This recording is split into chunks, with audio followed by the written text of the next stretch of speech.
കർത്താവിൻ്റെ പരിശുദ്ധമായ നാമത്തിന് സ്തോത്രവും സ്തുതിയും മഹത്വവും കരയേറ്റിക്കൊണ്ട് ഇന്ന് തിരുവെഴുത്തിൽ നിന്ന് ഒരു ചെറിയ വാക്യമെടുത്ത് ആത്മീക സന്ദേശം നിങ്ങളുമായി പങ്കുവയ്ക്കാൻ കർത്താവിൻ്റെ കൃപയിൽ ശരണപ്പെടുകയാണ്. എന്നെ കേൾക്കാൻ താല്പര്യത്തോടെ പ്രതീക്ഷയോടെ കാത്തിരിക്കുന്ന എൻ്റെ എല്ലാ പ്രിയപ്പെട്ടവർക്കും, അനുദിന സന്ദേശത്തിനായി ആവലോടെ പ്രതീക്ഷിച്ചിരിക്കുന്നവർക്ക് ക്രിസ്തുവേശുവിൻ്റെ ധന്യമുള്ള നാമത്തിൽ എൻ്റെ വിനീതമായ സ്നേഹവന്ദനങ്ങൾ അറിയിക്കുന്നു. എല്ലാ ദിവസവും നമ്മുടെ അവസ്ഥയറിഞ്ഞ് ഹൃദയത്തിൽ തൊട്ട് നമ്മോട് സംസാരിപ്പാൻ പരിശുദ്ധാത്മാവ് നമുക്ക് തരുന്ന സ്വർഗീയ ദൂതുകൾക്കായി ഞാൻ എൻ്റെ കർത്താവിനെ പ്രത്യേകം വാഴ്ത്തുന്നു. ദൈവത്തിൻ്റെ തിരുസന്നിധാനത്തിൽ സന്തോഷത്തോടെ തിരുവചനത്തിലേക്ക് നോക്കുമ്പോൾ പരിശുദ്ധാത്മാവ് എൻ്റെ ഹൃദയത്തിൽ ബോധിപ്പിച്ച ഏറ്റവും പരിചിതമായൊരു വേദവാക്യത്തിലെ ഒരു ചെറിയ സന്ദേശം നിങ്ങളുമായി പങ്കുവെക്കട്ടെ. അതിനേക്കാൾ മുമ്പ് കർത്താവും ആത്മരക്ഷകനുമായ എൻ്റെ വീണ്ടെടുപ്പുകാരനെ ഇന്ന് ഞാൻ വചനം തന്നും വാഗ്ദത്തങ്ങൾ നിറവേറ്റിയും ശുശ്രൂഷയിൽ നിലനിർത്തിയും വചനത്തിലേക്ക് നോക്കുമ്പോൾ അത്ഭുതങ്ങൾ കാണിച്ചു തന്നും ഇന്നയോളം എന്നെ കരുതുന്ന കർത്താവിന് നന്ദി നിറഞ്ഞ ഹൃദയത്തോടെ സ്തുതിയും സ്തോത്രവും മഹത്വവും പുകഴ്ചയും എല്ലാം അർപ്പിച്ചുകൊണ്ട് ഇന്നത്തെ സന്ദേശത്തിലേക്ക് അടക്കുകയാണ്. 40-ാം സങ്കീർത്തനത്തിൻ്റെ 1-ാം വാക്യം ഞാൻ നിങ്ങളെ വായിച്ചു കേൾപ്പിക്കാം. സങ്കീർത്തനങ്ങൾ 40-1. ഞാൻ യഹോവയ്ക്കായി കാത്തിരുന്നു, അവിടുന്ന് എങ്കിലേക്ക് ചാഞ്ഞ് എൻ്റെ നിലവിളി കേട്ടു. അവിടുന്ന് എങ്കിലേക്ക് ചാഞ്ഞ് എൻ്റെ നിലവിളി കേട്ടു. സുപരിചിതമായ വാക്യമാണ്. 40-ാം സങ്കീർത്തനമൊക്കെ ആത്മീകരുടെ ഏറ്റവും സുപരിചിത സങ്കീർത്തനമാണ്. ദൈവത്തിനായി കാത്തിരിക്കുന്നൊരു ഭക്തനും ആ ഭക്തങ്കിലേക്ക് ചാഞ്ഞ് വന്നിട്ട് അവനോട് കാണിക്കുന്ന ദൈവത്തിൻ്റെ പ്രീതി വാത്സല്യവുമാണ് ഈ സങ്കീർത്തനത്തിൻ്റെ പ്രമേയമെന്ന് പറയാം. ഞാനൊരല്പനേരം മുമ്പ് ഒരാൾക്ക് വേണ്ടി പ്രാർത്ഥിച്ചു. വളരെ മനം തകർന്ന് എൻ്റെ അടുക്ക് വന്ന ഒരാൾ.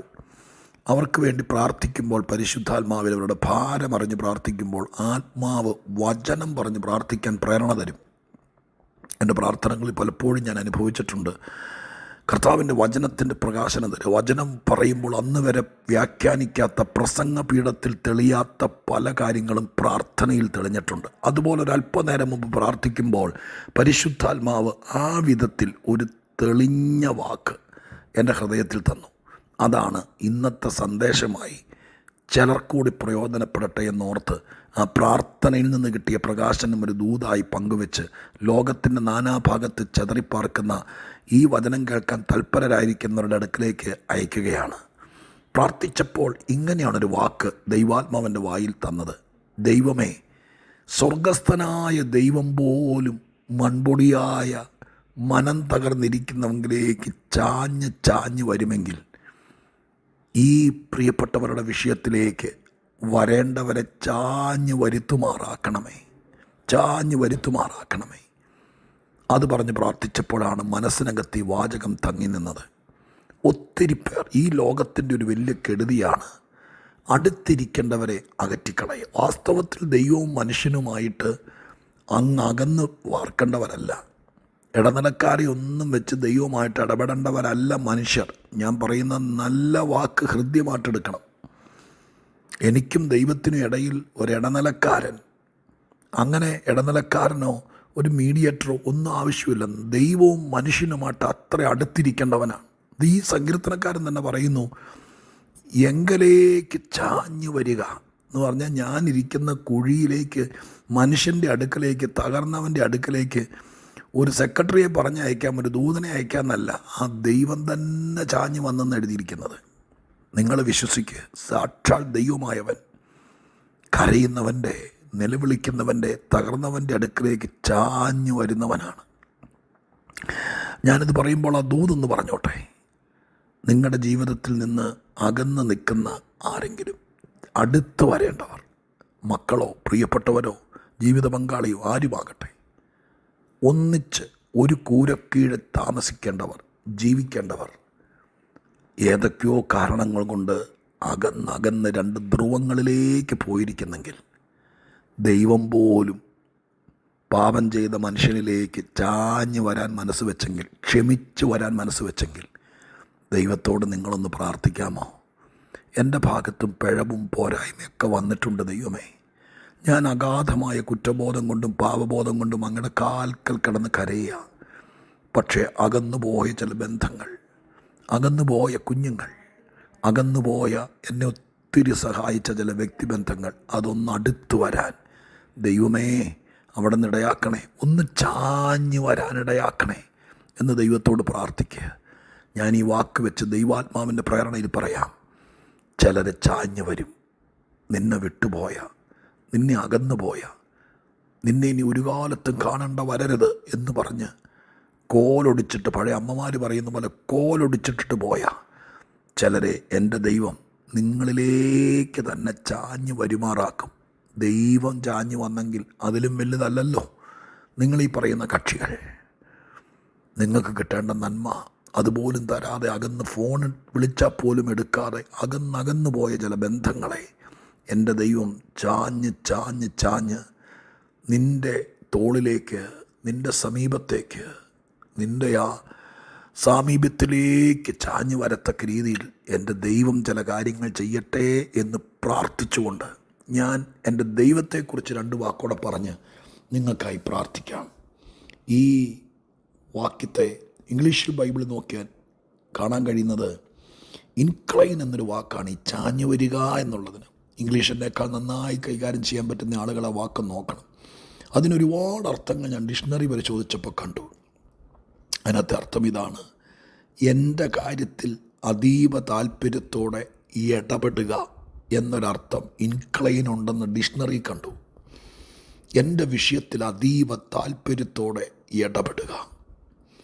നിൻ്റെ വിഷയത്തിൽ ആരും ഇടപെടാൻ മനസ്സ് വയ്ക്കാതെ, ചിലർ ഇടപെട്ടായിരുന്നെങ്കിൽ വിഷയങ്ങൾ തീർന്നേനെ, ചിലർ സമയത്ത് ഇടപെട്ടിരുന്നെങ്കിൽ ഇത്രയും വഷളാകില്ലായിരുന്നു. ആരും ആ വിഷയത്തിനകത്തൊന്നും ഇൻട്രസ്റ്റ് കാണിച്ചില്ല, ഇടപെട്ടില്ല. അറിഞ്ഞ പലരും മൂടി വെച്ചു, അറിഞ്ഞ പലരും അറിയിക്കേണ്ടവരെ അറിയിച്ചില്ല, ഇടപെട്ടില്ല. ഇടപെടാത്തത് കൊണ്ട് പ്രശ്നങ്ങൾ വല്ലാത്ത വഷളായിപ്പോയി. പക്ഷെ ദൈവം, ഈ സങ്കീർത്തനക്കാരൻ പറയുകയാണ്, ദൈവം എന്തോ ചെയ്തു എന്ന് എഴുതിയിരിക്കുന്നത്. എൻ്റെ കണ്ണുനീരിൻ്റെ വിഷയത്തിൽ, ഞാൻ കരയുന്ന വിഷയത്തിൽ, ഞാൻ ഭാരപ്പെടുന്ന വിഷയത്തിൽ എൻ്റെ ദൈവം അതീവ തൽപരനായി മാറി. ആ താല്പര്യം എന്നെ കുഴിയിൽ നിന്ന് കയറ്റി, എന്നെ പാറമേൽ നിർത്തി. എൻ്റെ വായിൽ കരച്ചിലും സങ്കടവും ഉണ്ടായിരുന്ന എൻ്റെ വായിൽ പുതിയ പാട്ട് തന്നു. പലരും അത് കാണാൻ തുടങ്ങി. നീ ആരെയാണ് ഇപ്പോൾ സേവിക്കുന്നതെന്ന് ചോദിക്കാൻ തുടങ്ങി. ദൈവത്തിങ്കിലേക്ക് വരാൻ തുടങ്ങി. പ്രിയപ്പെട്ടവരെ, ഞാൻ ദൈവസ്നേഹത്തിൽ നിങ്ങളെ ഓർപ്പിക്കാം.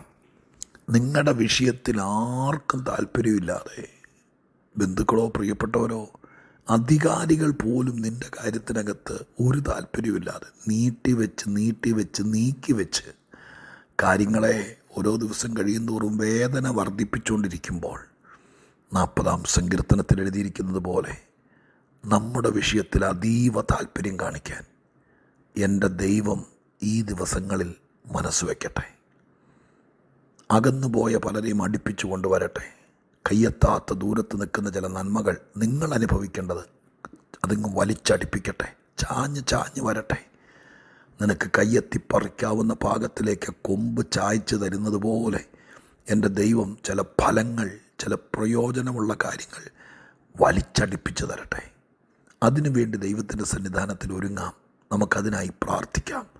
കർത്താവിൻ്റെ കയ്യിലേക്ക് ഏൽപ്പിച്ചുകൊണ്ട്, ആരൊക്കെയോ അകന്നുപോയി, വിളിക്കാൻ പോലും ആരുമില്ല, ഒറ്റയ്ക്കായിപ്പോയി. അന്നേരത്തെ ഒരു ആവേശത്തിന് അതൊക്കെ പറഞ്ഞെങ്കിലും ഇന്ന് പുറകോട്ട് നോക്കുമ്പോൾ ഞരങ്ങുക. വേണ്ട കർത്താവേ, ഒരകൽച്ച വേണ്ട. ചിലർ ചാഞ്ഞു വരണം, അടുത്ത് വരണം.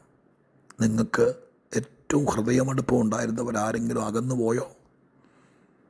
അടുത്തുണ്ടായിരുന്നെങ്കിൽ നന്നായിരുന്നു എന്നെപ്പോഴെങ്കിലും സങ്കടത്തോടെ ഓർത്തിട്ടുള്ളവർ ഒത്തിരി ദൂരത്തായി പോയോ? കർത്താവിനോട് പ്രാർത്ഥിക്കുക. അവരെ ചായച്ചു കൊണ്ടുവരട്ടെ. നമ്മളവരെ വളയ്ക്കാനൊന്നും നോക്കിയാൽ നടക്കുകയില്ല. ദൈവത്താൽ നമ്മളിലേക്ക് ചാഞ്ഞു വരട്ടെ. നിൻ്റെ കാര്യത്തിൽ യാതൊരു താല്പര്യമില്ലാതിരിക്കുന്ന ചിലരെ നിൻ്റെ വിഷയത്തിൽ അതീവ തൽപരരാക്കട്ടെ. ദൈവം മാത്രമല്ല, ചില മനുഷ്യരെ കൂടെ ദൈവം അത് ചെയ്യട്ടെ.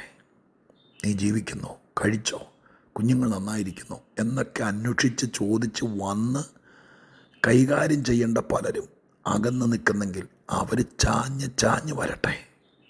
അതിന് ദൈവം മുഖാന്തരം ഒരുക്കട്ടെ. ഒരുപാട് പ്രാർത്ഥനാ വിഷയങ്ങളിലേക്ക് ദൈവം ഇടപെടാതെ നിൽക്കുന്ന ചില വിഷയങ്ങൾ നമ്മളിലേക്ക് ചാഞ്ഞു വന്ന് നമ്മുടെ കാര്യത്തിൽ ഇൻട്രസ്റ്റായി താല്പര്യത്തോടെ ദൈവം ഇടപെടട്ടെ. നമുക്കതിനായി പ്രാർത്ഥിക്കാം. ഞാൻ പ്രാർത്ഥിക്കട്ടെ. പരിശുദ്ധ ദൈവമേ, ഞങ്ങളുടെ സ്വർഗീയ പിതാവേ, ഈ വാചകം എത്രയോ പ്രാവശ്യം ഞങ്ങൾ മനപ്പാടെ ഉരുവിട്ടിട്ടുണ്ട്. പക്ഷെ ഇന്ന് കർത്താവ് ഒരു പ്രത്യേക രീതിയിൽ ആ വാക്യത്തെ ഒരു പ്രാർത്ഥനാ വേളയിൽ എൻ്റെ അധരത്തിൽ തന്ന് അത് ദൈവമക്കളോട് ഞാൻ പങ്കുവയ്ക്കാനൊരു പ്രേരണ തന്ന്, അതെ കർത്താവേ, ദൈവത്തിന് മനുഷ്യനിലേക്ക് ചാഞ്ഞു വരാമെങ്കിൽ ഇവിടെ പിടിവാശിയും ദൈവമേ ഇവിടെ ചില ഈഗോ ക്ലാഷുമായിട്ട് അകന്നകന്ന് നിൽക്കുന്ന ചിലരെ ഈ ദൂത് കേട്ടിട്ട് നിറകണ്ണുകളോടെ എങ്കിലേക്ക് ഇന്നാരൊന്ന് ചാഞ്ഞു വരണേ, എൻ്റെ ഭാഗത്ത് വന്ന കുറ്റം ക്ഷമിക്കണേ എന്ന് പറഞ്ഞ് പ്രാർത്ഥിക്കുന്നുണ്ടെങ്കിൽ ഈ ദിവസങ്ങളിൽ അകന്നവർ ചാഞ്ഞു വരട്ടെ. ദൈവം പോലും ഞങ്ങളുടെ വിഷയത്തിൽ നിന്ന് അകന്നോ ദൂരത്ത് നിൽക്കുവാണോ എന്ന് തോന്നിയ വിഷയങ്ങളിൽ എൻ്റെ കർത്താവ് പ്രത്യേക താല്പര്യത്തോടെ അടുത്ത് വരട്ടെ. അങ്ങനെ ദൈവം ചെയ്യണം. പ്രാർത്ഥന കേട്ടതിന് നന്ദി. യേശുവിൻ്റെ നാമത്തിൽ തന്നെ. ആമേൻ.